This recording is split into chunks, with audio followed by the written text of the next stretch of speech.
Hello lovely viewers, welcome to my channel. I am Anna, hope your day is so well. If you liked the video, don't forget to subscribe to the channel.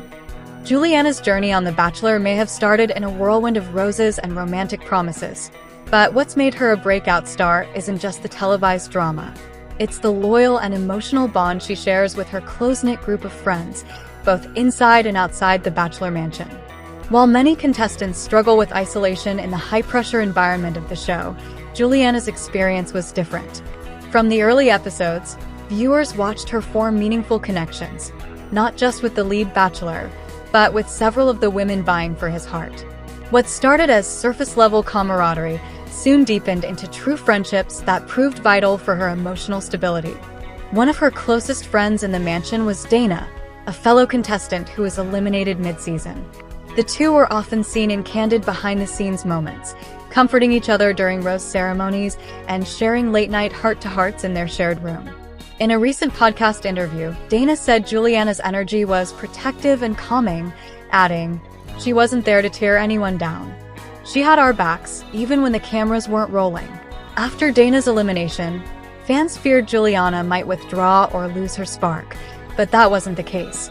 Instead, she leaned on other friendships, especially with Tara and Megan, two women who, while also competing, respected Juliana's integrity and honesty.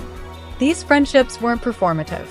During a group date gone wrong in episode 6, Juliana was the only one who stood up to call out an unfair decision by the producers that left Tara in tears.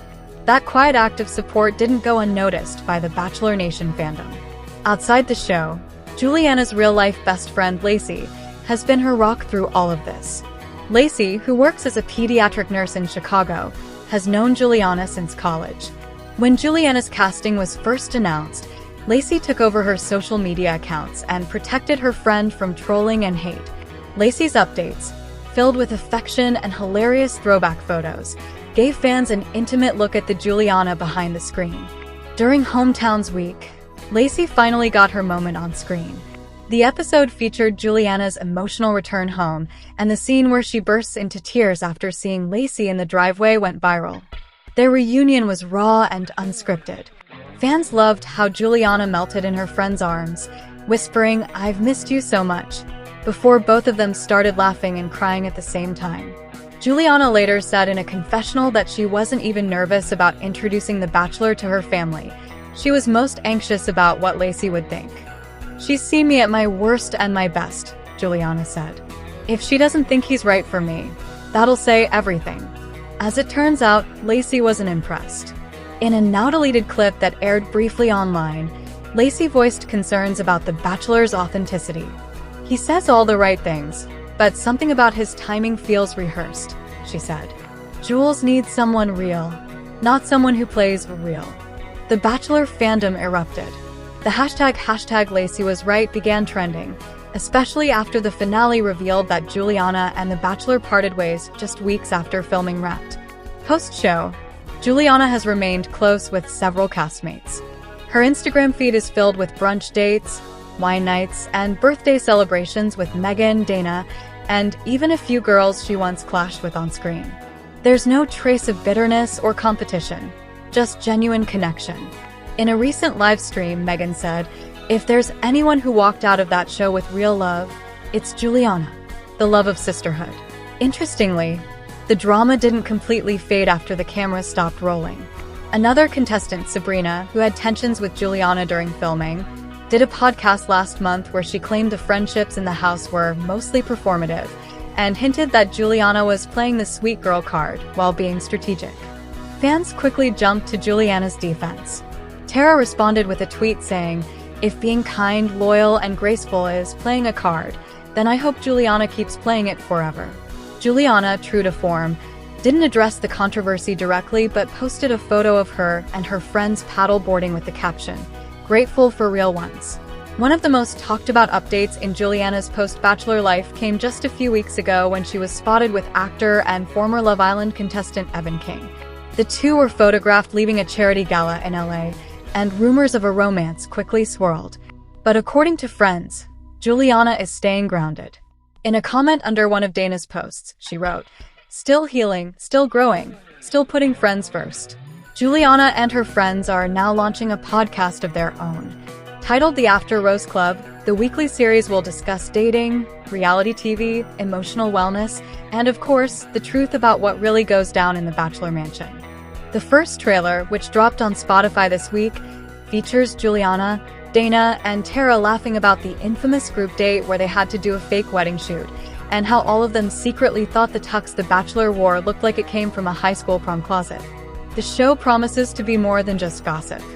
We want to talk about loyalty, heartbreak, boundaries, and the stuff that really affects women, both on and off TV, Juliana said in the teaser. And sometimes, that means calling each other out too.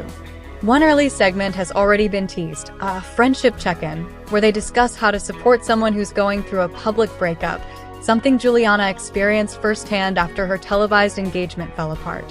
People don't realize how hard it is to grieve something when everyone has an opinion about it, she says. But I never felt alone. I had my girls. That phrase, I had my girls, has now become something of a rallying cry for her fans. It's printed on merch, quoted in tweets, and even used in fan edits. And it captures the heart of why Juliana's story has resonated. In a world where reality TV often pits women against each other, Juliana built something stronger, a chosen family. Looking forward, sources say Juliana has no intention of jumping into another dating show anytime soon.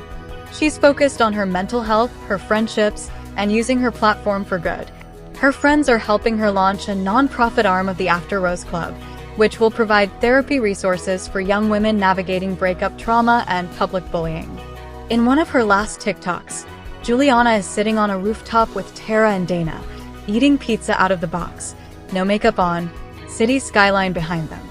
The video's caption, "Not every rose turns into a fairy tale, but some friendships do." It's a quiet reminder of what Juliana stands for: realness, resilience, and the kind of friendships that outshine any Bachelor fantasy. The Bachelorette took a hiatus in 2025 to make room for Bachelor in Paradise and The Golden Bachelor, and while ABC has not confirmed plans for the future of the show, fans are hopeful that it will make a return in the future. There are plenty of eligible ladies from the franchise who could return as the lead for season 22, but who will it be?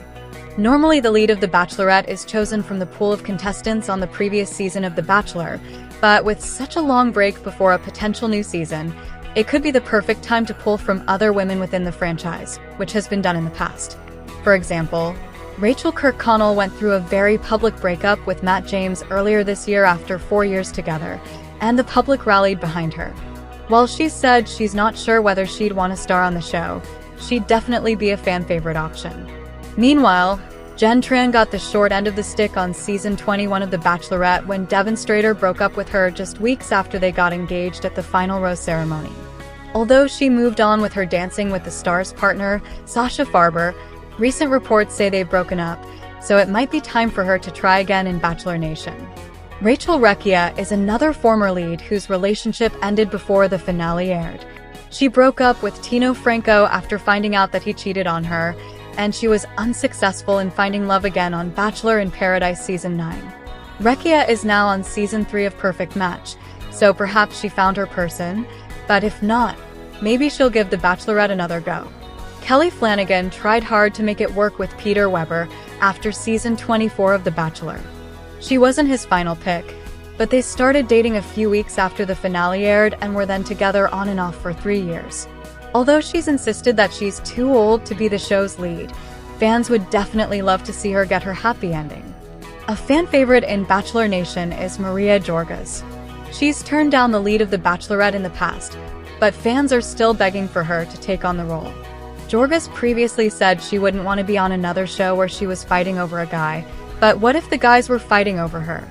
We're wrapping up here for today, but the excitement of trending gossip doesn't stop here. We'll be back with new surprises very soon. So stay tuned and don't forget to subscribe.